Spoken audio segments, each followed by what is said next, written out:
Hey yo, salutations à toi famille, en espérant que tu te portes bien. Et ben écoute, moi ça va à merveille. C'est un plaisir de tomber une fois de plus dans cette nouvelle vidéo informative. Comme promis, j'ai l'information concernant la réouverture de frontières, d'où je me présente à vous avec allégresse, avec joie, parce que enfin, vous avez assez attendu. Et voilà l'information salvatrice concernant la réouverture de frontières. L'information m'est parvenue le 18 de ces mois. Je n'ai pas pu réaliser rapidement des vidéos. Pourquoi? Parce que j'étais débordé et j'ai effectué un déplacement pour me rendre dans une autre ville.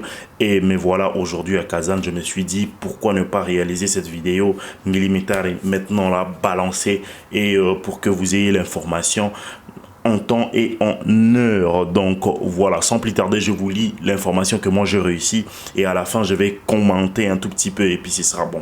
C'est parti, let's go. Eh ben, l'information donne suite. Tous les étudiants étrangers pourront venir en Russie pour les études. Le siège fédéral de la lutte contre le coronavirus a accepté la proposition du ministère de l'Éducation et Sciences pour permettre aux étudiants étrangers de tout le pays d'entrer en Russie, indépendamment de la reprise de communication aérienne avec eux.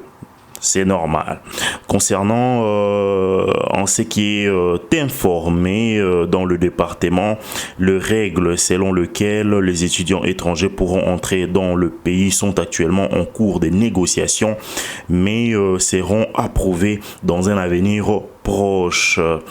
Ont-ils ajouté, selon le ministre de l'Éducation et des Sciences, environ 300 000 étudiants étrangers, bien évidemment, étudient en Russie fin 2019. De nombreux étudiants, bien évidemment, sont rentrés chez eux en vacances et après la fermeture de frontières, chose que vous saviez déjà, en raison du coronavirus, n'ont pas pu retourner étudier en Russie.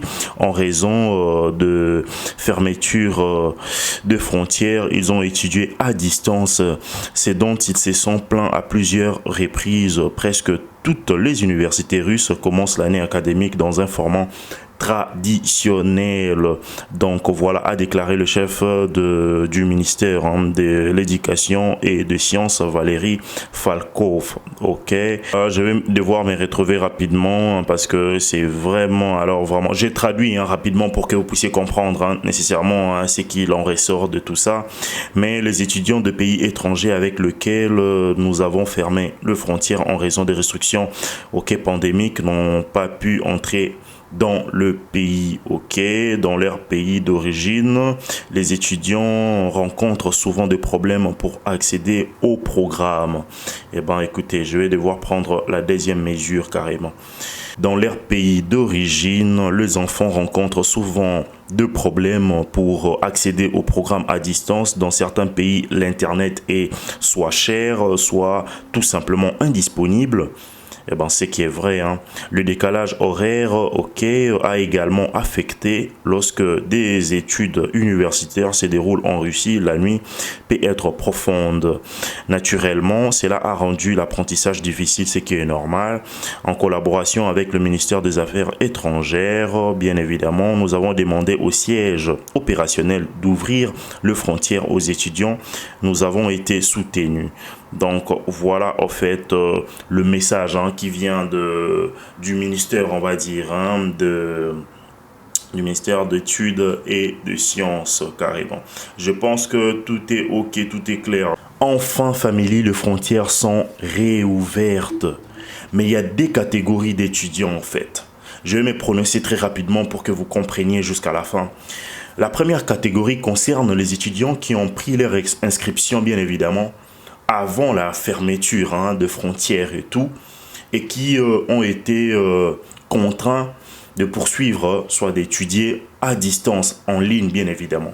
Ça n'a pas été facile, d'où la permission qui a été nécessairement demandée auprès du ministère de l'enseignement et tout, concernant la réouverture des frontières. Ça n'a pas été facile pour eux, pourquoi? Parce que d'une, comme le dit carrément la lettre officielle, et que beaucoup ont rencontré des contraintes telles que la difficulté pour la connexion internet, le décalage horaire, tellement de difficultés concernant les études à distance, ce qui est vrai. Et bon nombre d'entre vous d'ailleurs m'ont posé la question de savoir s'il y avait une certaine possibilité d'étudier à distance et de ne pas ressentir le poids de l'incompréhension en fait. Eh ben écoutez, vos prières ont été exaucées, la réouverture des frontières a été effective, mais ceux-là qui sont beaucoup plus privilégiés sont tous ceux-là qui ont suivi, que ce soit la première année ou soit l'apprentissage de la langue à distance, ceux-là seront privilégiés en fait,